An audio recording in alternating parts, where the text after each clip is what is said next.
Board পরীক্ষার পর কাছে পিঠে সবাই একটু ঘুরে আসতে চান। এই কারণে পাহাড়, বরফ আর ঝর্ণা দেখতে চাইলে 2-3 দিনের একটি ট্রিপে দার্জিলিং ঘুরে আসতে পারেন। পশ্চিমবঙ্গের উত্তরে অবস্থিত সবথেকে জনপ্রিয় দর্শনীয় জায়গা।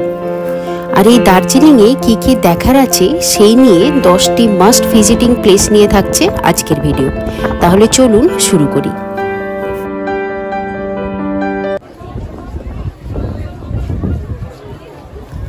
নাম্বার 1-এ থাকছে টাইগার হিল। এই টাইগার হিল থেকে সানরাইজ দেখতে পাওয়া নাকি ভাগ্যের ব্যাপার। আর এই সূর্যোদয়ের সাথে সাথে একপাশে কাঞ্চনজঙ্ঘা ধীরে ধীরে আলোকিত হতে থাকে। এই অপূর্ব দৃশ্য দেখার জন্য প্রতিদিন মানুষ ভিড় করে এই টাইগার হিলে।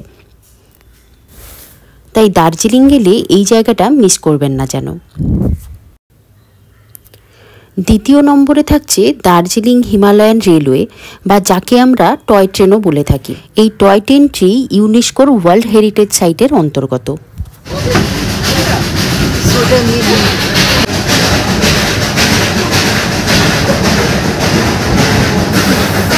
কয়লার ইঞ্জিন চালিত পুরনো কালের ট্রেনের মতন কুচিকচিক করে এই যাত্রাটা কিন্তু দারুণ উপভোগ্য।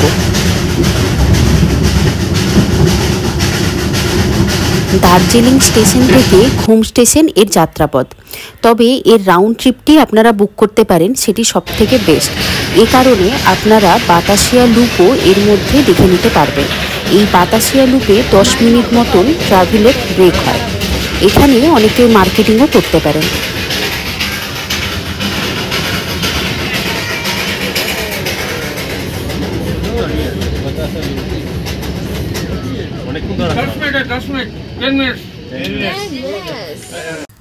তিন নম্বর দর্শনীয় স্থানটি হলো এই বাতাসিয়া লুপ। এই জায়গাটি টয় ট্রেন ছাড়াও আপনারা এমনি এসে ঘুরে যেতে পারেন। পার্কটি সত্যিই দেখার মতন।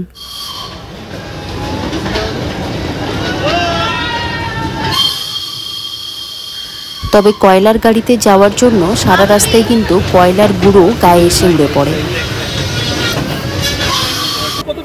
4th নম্বরে থাকছে হ্যাপি ভ্যালি টি গার্ডেন।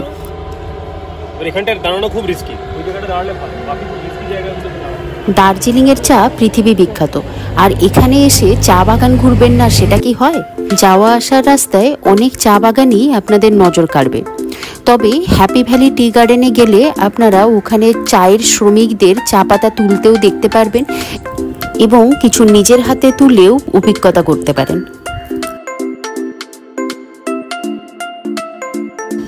5 নম্বর হলো রক গার্ডেন।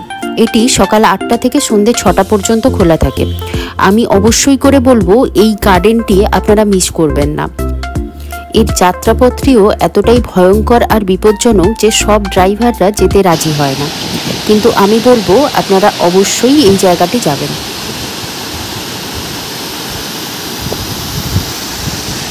6 নম্বর জায়গাটি হলো দার্জিলিং রোপওয়ে। টোটাল 5 কিলোমিটার যাত্রাপথে আপনারা উপর থেকেই দেখতে পারেন দার্জিলিংয়ের ভিউ। 7 নম্বরে থাকবে ঘুম মনেস্ট্রি। এটি একটি বৌদ্ধিস্ট মনেস্ট্রি। সৈনিক বুদ্ধের প্রতিমূর্তি এখানে খোদিত আছে।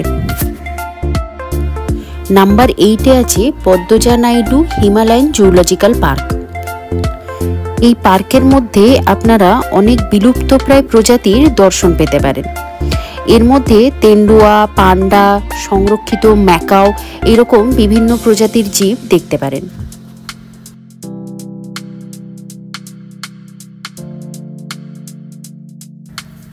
নাম্বার 9-এ থাকছে হিমালয়ান মাউন্টেনিয়ান মিউজিয়াম।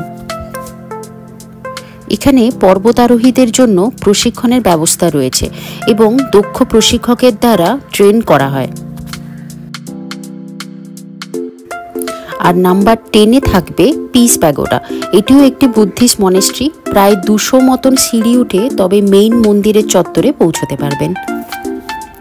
তাহলে দার্জিলিংয়ের টপ 10 লিস্ট শেষ হলো, আর সাথে আমার এই ছোট্ট ভিডিওটি। যদি আপনাদের কোনো সাজেশন থাকে তাহলে কমেন্ট বক্সে অবশ্যই জানাবেন। আর আমার চ্যানেলটি যদি ইনফরমেটিভ লেগে থাকে তাহলে অবশ্যই সাবস্ক্রাইব করে পাশে থাকবেন। ধন্যবাদ।